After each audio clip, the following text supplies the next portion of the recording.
Hello class, my name is Cade Fuhr and I will be giving you a safety training over hand tools. But today I have DeWalt hand tools. And from my right to my left I have a skill saw, a sawzall, a impact drill, a regular drill, which is a 20-volt drill, and a flashlight, which is ran off of a 20-volt battery. Every one of these power tools will be run off a 20-volt battery. There is no cords involved. First off, I'm going to start with the skill saw. As you come closer, please. As you can tell, the skill saw has a safety switch by the on top above the trigger. When you before you ever can start this machine, you have to push the safety switch down. That'll allow the machine to be able to turn. Second is you have a safety guard. This safety guard you never want to take off. It is on the machine for a reason. The reason is because when you're using this machine, say if you're cutting a 2x4 and there is a knot in it and the machine decides to kick back, that guard will allow the blade not to cut your stomach, your jeans, cut a hole in your jeans, cut your finger off, cut your hand. Never take the safety guard off. It's there for a reason, and always leave the safety switch like it is. Second is a sawzall. You have two different types of blades with a sawzall. You have a metal blade and you have a wood blade. Today I have a metal blade. The sawzall also has two safety switches or locks, whatever you want to call them. The first one I'm going to go over is the one that allows the blade to be locked in place. So when the safety guard is locked, it will not allow the blade to go in. So before I ever stick the blade in, I'm going to make sure that this trigger is locked. And right now it is not locked, it is unlocked. So I'm gonna lock it, make sure it's locked, unlock this switch / lock, put the blade in, shut it, lock it, make sure it's tight, and now you have a sawzall that is ready to go. But before you can use it, you have to put the switch, and now it is able to cut.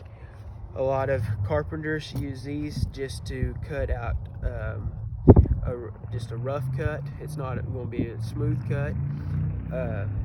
They're very handy around farms. You can plumb with them. You can do just about whatever you want to do, but it's not going to be a pretty cut. That is what the skill saw is for, not the sawzall. Third, I have a impact drill. An impact drill is not for small boats. It's not for like just a screw. It's mainly for a larger bolt and nut, and you're going to use a larger socket with this impact. What we primarily use it for around the farm is hay equipment, lawn mowers, on the tractors. They make life a lot easier because they are very strong and they're durable. But this tool only has a forward and reverse switch. That's not where the safety factor comes in. Safety factor comes in when you're actually using this machine / tool. When you're going to unlock or unscrew a bolt and it's been seized on for 10 years and it catches and it could come up, hit you in the face, could hit you in the ribs, could hit you in the stomach. It can hurt you. So you always want to keep at least 6 inches from the drill to your body, and if you do those steps, you'll be just fine and you'll love this tool. Fourth, I just have a regular 20-volt drill. Majority of all Americans will have a drill of some sort. It is ran off of a 20-volt battery. You have some ran off 18, 12, but this one is ran off of a 20-volt battery, as each and every one of these other tools. This tool is primarily used for your smaller stuff, so your drill bits, your flathead, your Phillips screw. This takes a place of a screwdriver, basically. Very good tool, as again, this only has a forward and a reverse. It does have a neutral, which is the middle, and that locks. So I go back onto my impact. There is actually a lock on it. It is the center. So if you have it in the center, it is locked. The last but not least, this might be the most important tool on the table.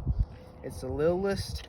A lot of people overlook this, but this is just a regular old flashlight. But it's not just a regular old flashlight. It's light, it's little.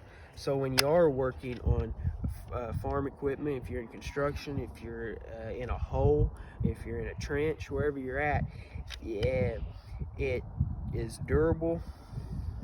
You can see, but one thing that I do not want anyone to do is shine it in anyone's eyes, because it will blind you for just a little bit.